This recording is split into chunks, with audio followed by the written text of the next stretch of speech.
జ్యేష్టం ఆషాఢం, మే June, వర్ష శ్రావణం భాద్రపదం, జూలై ఆగస్ట్, శరద్ అశ్వాయుజం కార్తీకం, సెప్టెంబర్ అక్టోబర్, హేమంత్ మార్గశిరం పుష్యం, నవంబర్ డిసెంబర్, శిశిరం మాఘం పాల్గొనం, జనవరి ఫిబ్రవరి.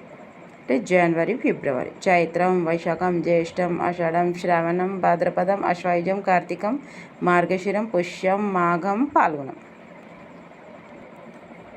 వసంత ఋతువు, గ్రీష్మ ఋతువు, వర్ష ఋతువు, శరత్ ఋతువు, హేమంత ఋతువు, శిశిర ఋతువు. నచ్చితే లైక్ చేయండి, సబ్స్క్రైబ్ చేయండి. ఇంకొన్ని వీడియోస్ కోసం లైక్ చేయండి, సబ్స్క్రైబ్ చేయండి. Thank you for watching. వేసవికాలం మార్చి మే, నైరుతి ఋతుపవనాల కాలం జూన్ సెప్టెంబర్, ఈశాన్య ఋతుపవనాల కాలం అక్టోబర్ నవంబర్, శీతాకాలం డిసెంబర్